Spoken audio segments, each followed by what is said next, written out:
Welcome to the Coast to Coast podcast, brought to you by Play Picks and the Lines. Coming to you from the West Coast, Josh Lander, joined as always by my guy on the East Coast, Nate Weitzer, which is where we kick off this Tuesday night slate, Nate, with my New York Knicks, as you call them, low-hanging fruit against the Sixers. We'll get into that in just a second. But as always, if you do still need a FanDuel or DraftKings account, head to fdpicks.com or dkpicks.com and find those listings in your area, such as what we're about to get into. Nate, let's jump into it. Low-hanging fruit in the sense that I know you follow these teams closely. Obviously, the Knicks closest to your heart. The Sixers and their soap opera, always intriguing.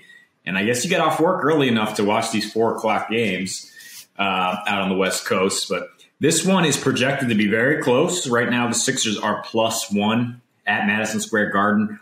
Could see that line swing in the other direction since we are looking at a bit more of an experienced playoff team in what could be a sort of a playoff atmosphere here early in the season. The total is at 218.5. And just to run you through the other games on the slate tonight, we also have the Warriors -9.5 at Thunder, Lakers -4 at the Spurs. The Rockets are +11 at Mavs, kind of like the points there. And the Nuggets are +7 at Jazz in a Northwest Division showdown. But circling back to the Sixers, I'm surprised. It's actually up to +1.5 as we speak. And I'm surprised that the Sixers aren't getting more respect. The Knicks beat the Celtics. They needed double overtime, kind of stumbled over themselves to beat the Celtics on opening night. Mm-hmm. There's not going to be a higher emotional standard for that going forward. You know, it was the return of MSG. It was a new look Knicks team. Then they handled the Magic, and then they just had a huge letdown, losing to the Magic somehow. I'm buying the slight improvement in offense for sure. 7th in offensive rating with Kemba and Fournier healthy so far. Still pretty solid defensively, ramping up the pace a little bit. Sixers, dead freaking last in pace once again, which is why we've seen so many unders. In fact, 5 of their last 6 games and 5 of the last 6 meetings with New York have been under.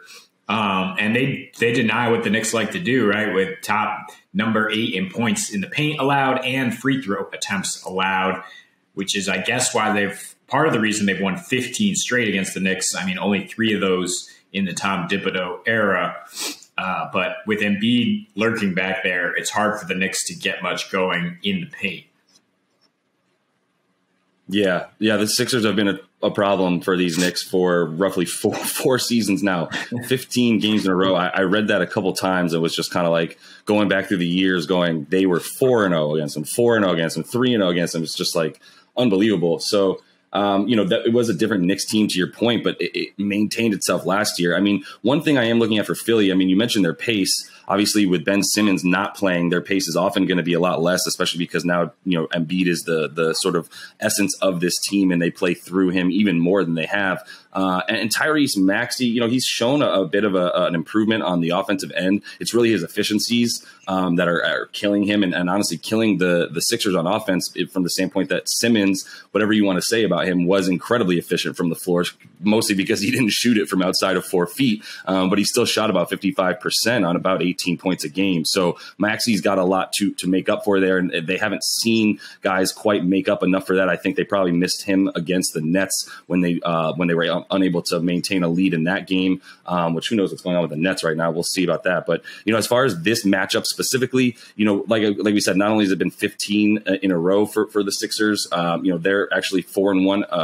They're 4-1 against the spread on their last 5 on the road, which is very interesting for this team. They're going to come into the Garden. We've seen them be a lot better at home in the past, but so far they've got 2 road wins this season. And they're looking a lot better as of late. The only other thing that I would consider is really just what New York does against the spread against good teams. They've been known to sort of handle bad teams recently, although you mentioned that letdown against Orlando, and then had some trolling from the Orlando fans and the social media team afterwards, which is pretty funny if could check that out. But it was a huge letdown for them, and that's not something that they usually do on a Tibbs team. So I don't know what to expect. We're still in the very beginning of the season. I just know that right now I don't love the fact that Embiid is also a little bit hobbled. Drummond, we saw already miss a game, is also hobbled. And if Mitchell Robinson is down low, this is a lot more of a presence than they've had, especially with him hurt for a majority of last season.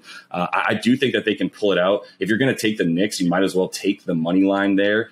Just get even money for them to win the game rather than even take that 1.5, to be honest, which is probably what I'll do tonight. And maybe take a look at a couple of guys for some props on the Knicks side, more so than anyone I trust on Philly's side. But what's your angle there?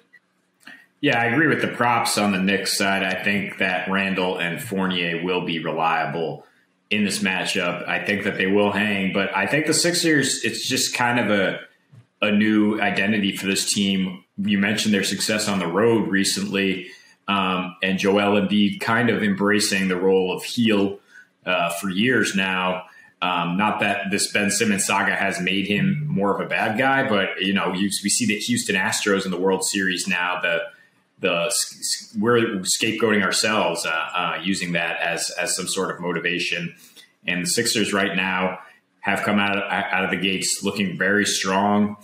And the Knicks, they're just 19-28 straight up when listed as an underdog since the start of last season. I know they're favored by a point here, but I would consider them underdogs given what you mentioned about their record against teams with good records.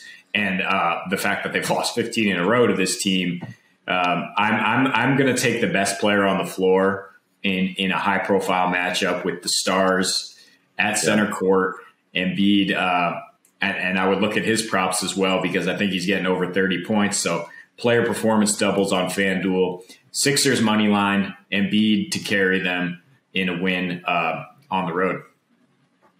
I'm going to stay away tonight on this one. I love talking Knicks Sixers. I obviously will be watching, but this is one where, if anything, like we were talking about earlier, I would just eye that total because of the fact that Philly does still play defense at an incredible rate, and they are playing at a very, very slow pace. As we mentioned, they gobble up rebounds with a high rebound percentage. So, I think both these teams can be expected to struggle a bit on offense tonight. But either way, Nate, that is all the time that we have for today. Make sure you are liked and subscribed to that page. We move on as we continue with this season Tuesday night slate, Knicks and Sixers. And until we see you next, happy betting.